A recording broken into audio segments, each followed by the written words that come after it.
This is NatSec Matters.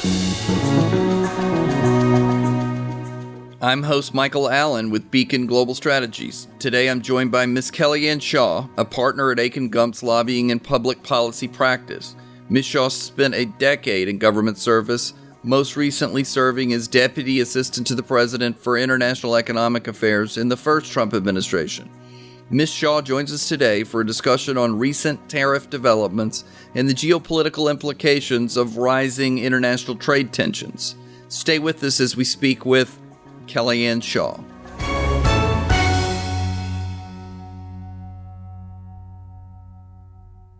Kellyanne Shaw, welcome to the podcast. Thank you so much for having me back. Well, we're so glad to have you back. You're back by popular demand, but let's jump right into it because President Trump continues to levy tariffs. We've had a big court decision in recent days, but first, just generally update our audience.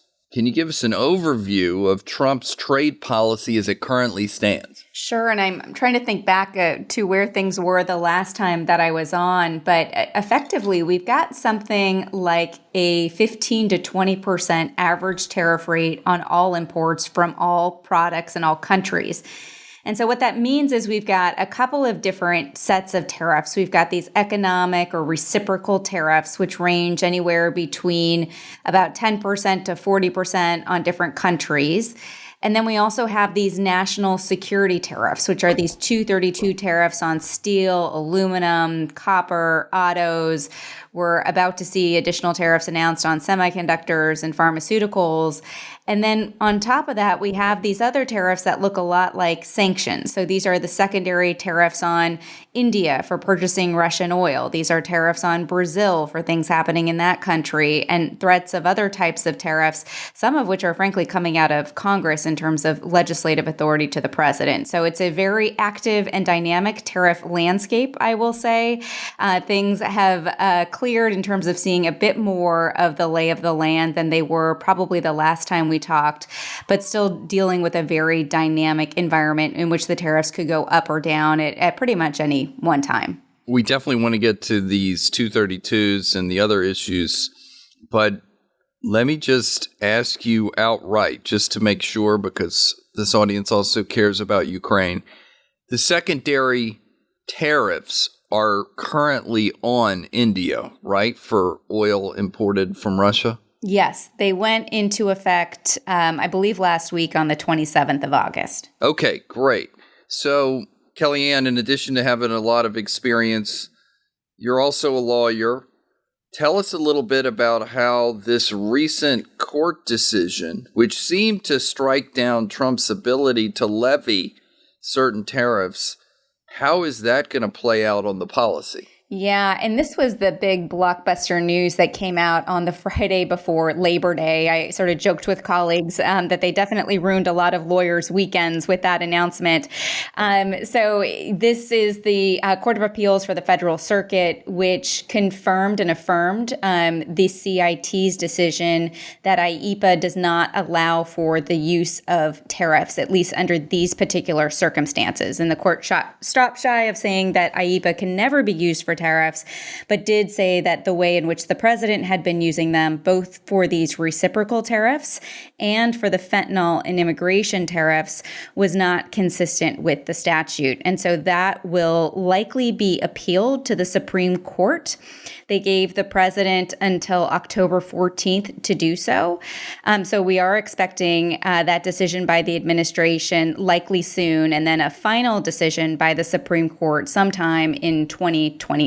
And that could come early, it could come in the middle, or close to a year from now. So really a lot of uncertainty and ambiguity with respect to the timing of all of this. But you did see the president posting about these cases, posting about the importance of tariff revenue on True Social over the weekend, Clearly, there have been a lot of discussions about this.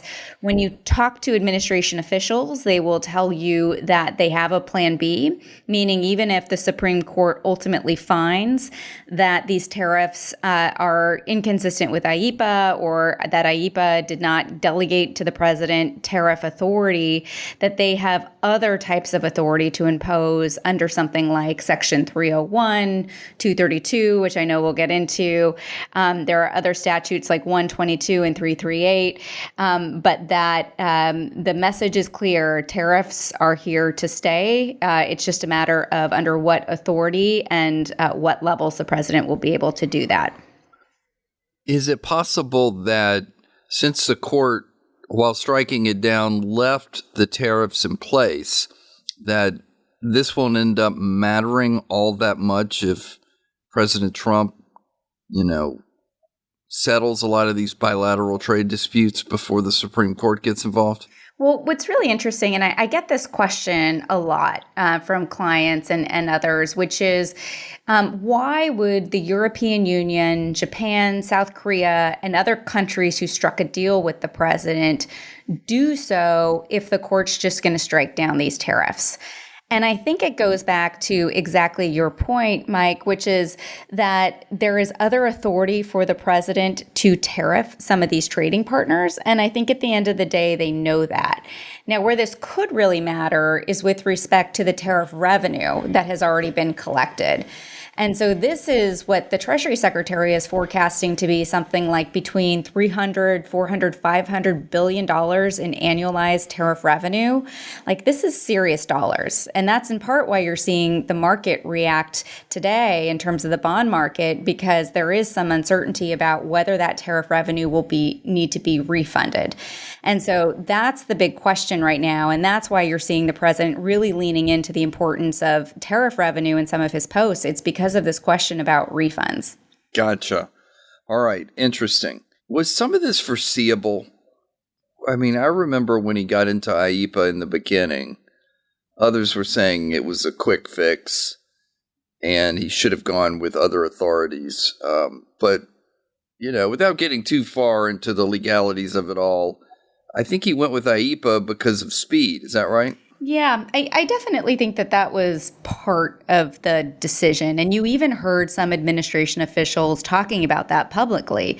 When asked, why didn't you use either 232, 301, or 122? The answer was either, well, 122 only gives you 5 months of authority versus, unlimited duration.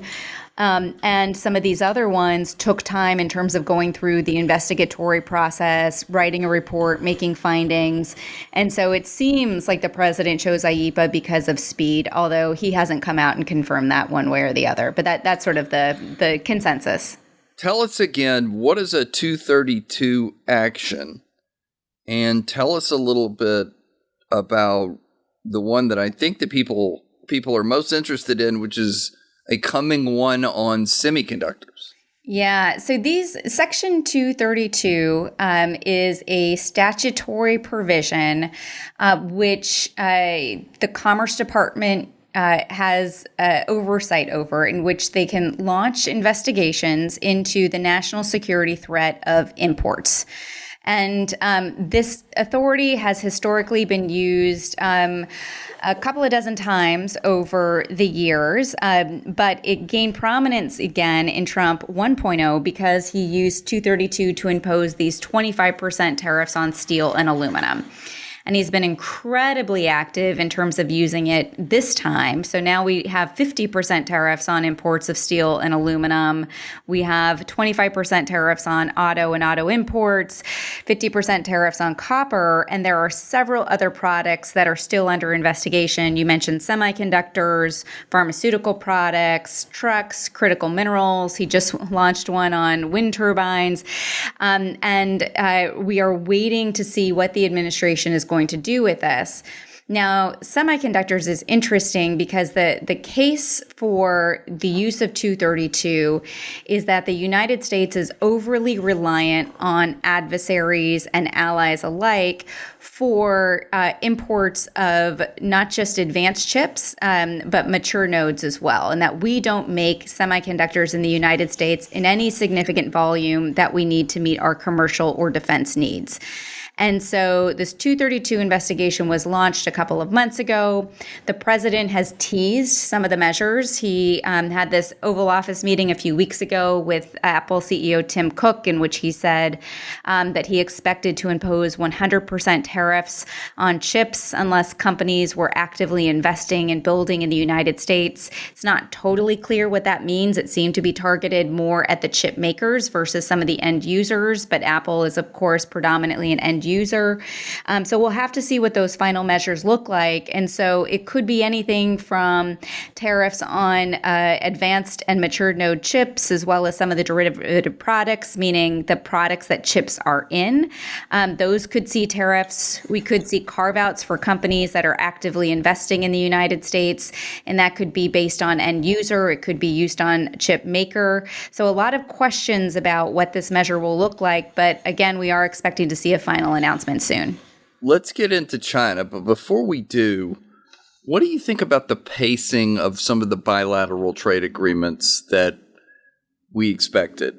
I remember when we went through Liberation Day and then it was rescinded about a week later, there were predictions, sweeping predictions, that these trade deals would happen fast.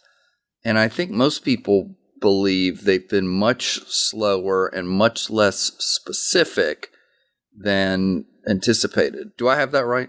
Yeah, I think that's exactly right. And I spent 10 years as a U.S. trade negotiator, many of those years in windowless conference rooms and hours I will never get back, hammering out a long, detailed legal text. And just to give you context, some of these negotiations can actually take decades to finish. So the idea of negotiating a trade deal in a matter of something like 90 days or 120 days is really unprecedented. And so what we saw come out of some of those negotiations wasn't a detailed, comprehensive free trade agreement. Rather, it was high-level, big dollar value ticket items with the details to be hammered out later. And so take Japan, for example. Japan agreed to something like $550 billion of investment money, loan guarantees to be invested by the United States into strategic sectors. They also agreed to expand part of their rice TRQ, which is a tariff rate quota, to allow more exports of rice by American rice farmers, and then some other economic measures as well as economic and security measures. The European Union made a bunch of other concessions, more in the traditional trade lane for these non-tariff and tariff barriers. We have yet to see all of the details of that deal. They just introduced legislation to cut some of their tariffs last week. The United States is expected to update its executive order to reflect some of the concessions the United States made. And then you've got some countries in between. So we don't know a ton about these deals yet, other than the fact sheets or joint statements that have been put out. But we do expect negotiations to continue for some of the finer points and the more detailed aspects of these agreements. And remind us, do we have to get these approved by Congress, or will they be done? Will they be executive agreements? How's it going to work? Well, that's a very good question. And as I usually say, where you stand on this issue depends on where you sit, meaning I have spent some of my career in the executive branch, some of my career in the House of Representatives, and you can take a different perspective on this depending on whether you think that Congress needs to approve anything that looks like a trade deal, or whether the executive in his or her sole authority can do it by themselves.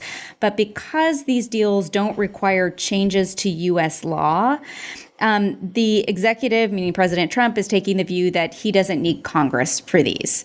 And so that's the path the administration is taking. They're not planning to bring these before Congress. Biden took a very similar view in some of the trade deals that they negotiated, including the critical mineral deal with Japan, which created quite the public back and forth between Congress and the administration, with members of Congress complaining about that. But that's what everyone expects, that the administration will do this by themselves. Gotcha. All right, let's get on to China. Tell us where things stand today, and then we'll get into rare earths and semiconductors. Sure. So the United States and China are talking, meaning we've had a couple of more formal negotiating rounds. There was one last spring in Geneva, followed by one in London, which created a framework to implement some of the agreements that had been reached in Geneva, mostly about this rare earth magnet issue. And then we, at the end of July, beginning of August, had another meeting between some of the principals, Ambassador Greer and Secretary Bessent in Sweden. Now, what are they negotiating? So they are negotiating what they have called a framework deal, which is effectively commitments to lower the temperature, both on tariffs. The president had imposed over 150% tariffs on China, which are now down significantly to about 30 to 55%, depending on the product. China has also lowered its tariffs on the United States down to 10% for most products, and things in the export control lane. And so I think we talked about this last time, where as part of these negotiations, the United States had ramped up export controls on China as a way to pressure China to start approving some of these rare earth magnet licenses for commercial purposes. And that's because China calls its restrictions on the export of rare earth magnets its export controls as well. So it was sort of this tit for tat in the non-traditional trade agreement space, this export control space. So this framework deal, which has not been released publicly, so we don't know everything that's in it, seems to be about that issue, although we suspect that there are other things in there related to the U.S.-China economic relationship. And what all this seems to be moving towards is some sort of leader-level summit, which would take place either later this fall around something like the APEC Leader Summit, which happens at the end of October, or perhaps some other type of meeting going into the end of the year between President Xi and President Trump, where they could announce progress, assuming there's progress to be made, on a broader set of economic issues. And that could be things like purchases. It could be some more traditional trade irritants. Could be some of these retaliatory measures, progress on fentanyl. We don't totally know the scope of these negotiations, but no one is really expecting this to look like a broad-based comprehensive trade deal or some sort of phase 2 agreement. It's really about addressing some of the immediate challenges between the two countries, and I think taking a different approach to the relationship than we've seen before.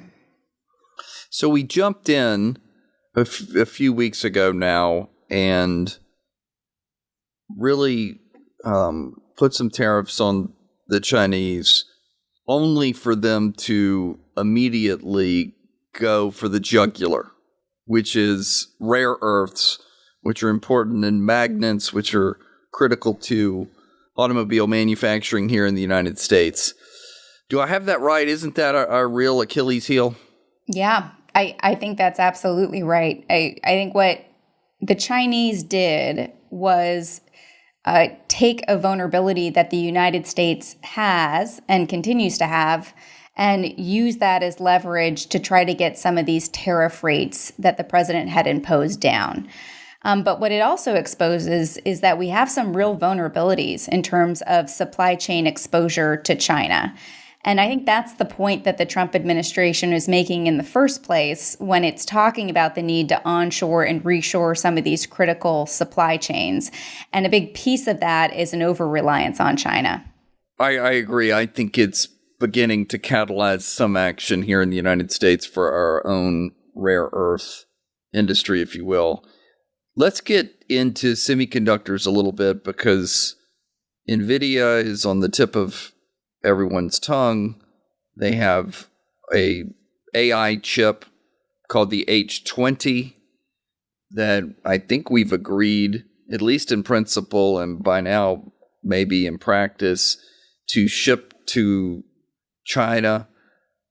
Was that kind of the trade space? It was, you relieve us on rare earths and we'll ship you advanced semiconductors? Well, I guess at a high level, we don't totally know, but it doesn't seem to be part of the trade lane. Meaning, when Secretary Bessent came back from that meeting in London where this would have been hammered out, he testified before Congress that it actually wasn't part of the trade negotiations. And so it was a couple of weeks later that the president announced this. And so the administration has never really confirmed one way or the other. They've talked about this as part of the myriad of the trade talks. But what's been interesting to see is the reaction on the Chinese side, where you've had the Chinese government sending out letters to its own domestic end users of some of those chips saying, don't buy them. And so it doesn't seem to be that this was necessarily an ask on the Chinese side as part of the trade talks, but we don't totally know the full story about this. Yeah, you're right. I've been seeing these articles that say they're worried about a backdoor, which is what we usually say about Huawei. We're worried that backdoor information will get shipped to Beijing, and now they're worried about us doing that through the NVIDIA chip. So back to the 232 on semiconductors, and it's national security based.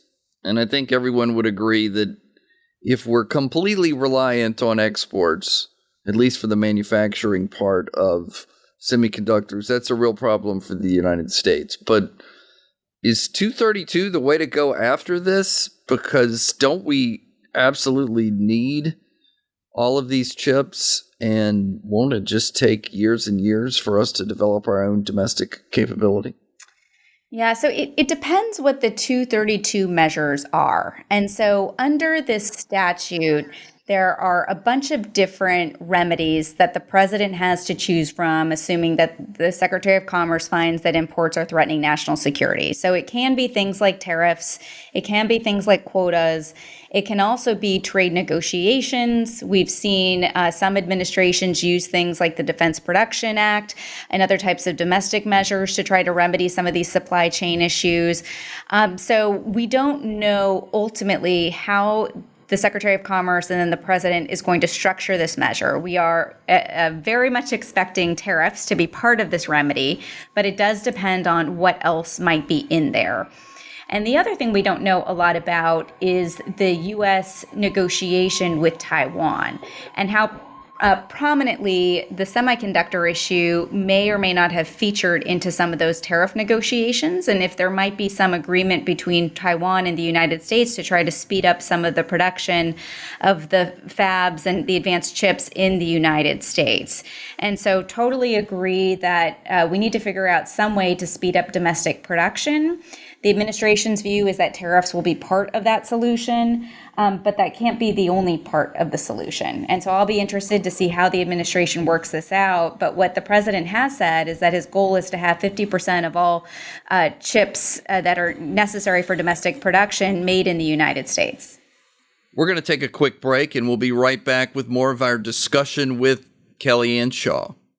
Beacon Global Strategies is the premier national security advisory firm. Beacon works side by side with leading companies to help them understand national security policy, geopolitical risk, global technology policy, and federal procurement trends. Beacon's insight gives business leaders the decision advantage. Founded in 2013, Beacon develops and supports the execution of bespoke strategies to mitigate business risk, drive growth, and navigate a complex geopolitical environment. With a bipartisan team and decades of experience, Beacon provides a global perspective to help clients tackle their toughest challenges. China obviously is not taking its trade war with the United States laying down. We talked a little bit about retaliation, if you will, but they're also trying to diversify their trade in an effort to blunt the U.S. Onslaught that's occurring, or at least the tariffs that are being threatened. Is that what's going on with them, with maybe Brazil and ASEAN states? And how well do you think they're doing? Yeah, and certainly over the weekend, there was a picture of a meeting between President Xi, Putin, and Modi as well at the Shanghai summit. So they're definitely making active efforts to try to shore up allies in different regions of the world. And they're pointing to the United States as being an unreliable partner as part of their messaging. And this was the same tack that they took back in Trump 1.0, where they messaged to Southeast Asia and other trading partners that they were the future of the global trading system and don't trust the United States. What I would say for some of this is the tactics are not surprising at all. Again, we've seen this record before, but it's too soon to tell how some of this will shake out. And clearly, if the United States is going to be tariffing Chinese imports and we're not going to be allowing trade in certain sectors that have national security implications, those goods are going to go elsewhere. They're going to be flooding other third country markets. China is going to need to find alternative export markets for some of that. And we've seen them use both the economic angle as well as some of these national security issues that are going on, including the tariffs on India, the president's current tariffs on Brazil, to try to push their messaging from a national security perspective too. We just don't know how all of this is going to shake out, but I'm not surprised to see China making these efforts. Gotcha. So these Chinese countermeasures, which, I think also include U.S. ag and aerospace imports, is that creating any fissures within the Trump coalition? Not at the moment. I think what's been really interesting to watch, and this may have been the case when we talked earlier as well, is there was an expectation that if the president takes this aggressive tariff strategy, we're going to see retaliation from our trading partners. He's going to lose his base because his voters will be concerned about the impact of this retaliation, particularly in the agriculture sector, but not just limited to that. And what we haven't really seen is a breakdown in the president's political base and political support for some of these tariffs. And so we'll have to see how all of this plays out, but the economic indicators and the economic factors remain relatively strong. We have got 2.7% inflation, which is very low compared to where it was just a year ago. We have relatively strong job numbers. We've got all-time highs in the S&P 500.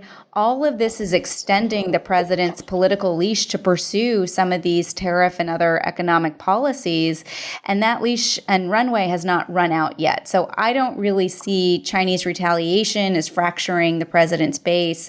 I don't know that it will at this point. Can I ask you to go back a little bit to the first Trump term, where we had a big agreement with the Chinese?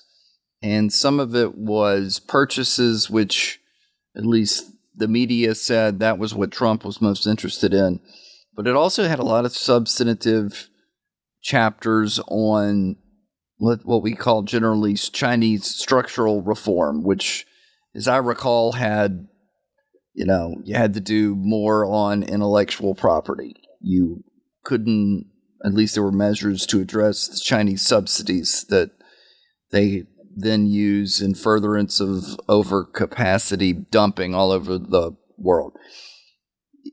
Do I have that right? And is there or is the administration really interested in those structural matters? And is there any chance, even if they are interested, that the Chinese would make some changes at our behest? Yeah, and I was one of the negotiators of that phase one deal as well. So can tell you the three parts of the deal, which were, the tariff détente, the agreement not to continue escalating tariffs, the substantive commitments on things like you listed, IP, investment, forced technology transfer, and then the purchasing commitments of all of those substantive commitments were really the heart of that deal. And at the time, back in Trump 1.0, there was a view that if we tariff China enough, if we put enough pressure on China, that might force them to open up their economy in a meaningful and structural way. But what I think has changed between back then, back in 2019 to today, is this view that no matter how much we tariff China, whatever pressure points we put on them, they are actually less likely to undertake some of these more significant structural reforms. Now, that said, the administration seems less focused on the types of reforms that we were pursuing back in Trump 1.0, some of these non-tariff barriers, and they seem more focused on an actual bigger macro reform, which is to turn China into a more consumption-based and production-based economy.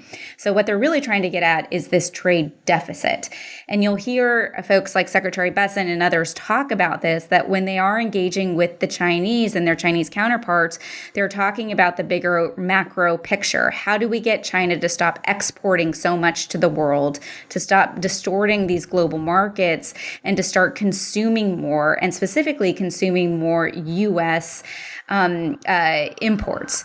And so those conversations we have yet to see the fruit of, but it is interesting to me that they are having them, meaning they are still engaging in some of these more structural discussions. But again, we haven't seen the text yet, so we don't know exactly what's being negotiated, other than to say this is more than just export controls. So that's interesting. So is this even achievable, though, through a trade negotiation, that we can switch China's export-driven model to one of internal consumption? We don't know. I mean, we've never seen a negotiation like this before. And this does not look like a traditional trade negotiation. So the administration's taking a swing at it. We don't know whether they're going to be successful or not. Certainly hope that they are. But this is not a traditional trade negotiation in the sense that we know it. So interesting. Okay, got it. Can you just remind us, what does China need from the United States? It's ag? Is it energy? What? I know they need semiconductors. What are they after from us? Yeah, I think all of those products that you mentioned are important to China. The president has also talked about the fact that China is reliant on the United States and Europe for airplanes, aircrafts, airplane engines. So there are some mutual vulnerabilities in this relationship. I think that part of the challenge is that we have had such a large and sustained trade deficit with China. We've been the import country for so long.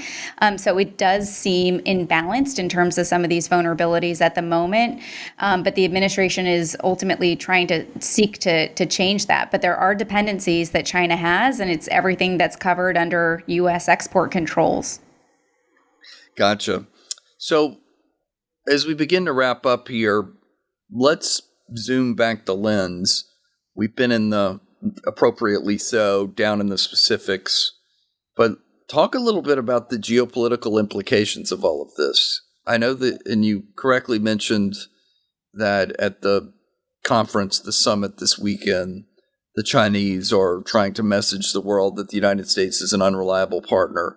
But what other geopolitical implications do you think have been awakened by these very serious trade negotiations? Yeah, and I'm hedging here because, again, we don't totally know how all of this is going to play out. So these elevated tariff rates, these highest tariff rates that we've seen in almost 100 years of U.S. history, only went into effect 3 weeks ago. And so it's too soon to tell how this is really going to shift supply chains, shift production. I mean, we've certainly seen our allies actively meeting together to talk about opening up. But what we didn't see is actually our allies banding together to push back on the United States. Instead, what we saw were the European Union, Japan, Korea, all ink a deal with the Trump administration. We suspect that Canada and Mexico will likely follow in the coming months as we go into the USMCA renegotiations. There could be more deals coming with important national security allies and partners. So I think the effects of the trade policies are, I'll put a pin in it and say TBD in terms of how this impacts some of our broader alliances. But it does seem that relations between the United States and Europe are very strong in terms of the NATO alliance, in terms of cooperation on some of these other national security style issues, including a showing of strength in terms of Iran and other areas around the world. But I do think that things are changing quickly. And I think that we will begin to see some of these relationships maybe coalesce in slightly different ways. But the interesting aspect that the Trump administration brings to the foreign policy table is this idea of not going after or not failing to go after your allies on economic issues just because they're your allies. Rather, what he's done is he's elevated some of these economic issues on par with some of our foreign policy and national security considerations and said, you may be our ally, but we're still going to hold your feet to the fire if you're discriminating against our exporters. And that's something new to the foreign policy conversation. And our allies are going to have to figure out how to react to that. Okay, last question. We're in a geopolitical competition with China, and I certainly understand what President Trump is after when we get down to tariff rates and the rest. But if you could you do a balancing test, a cost-benefit analysis?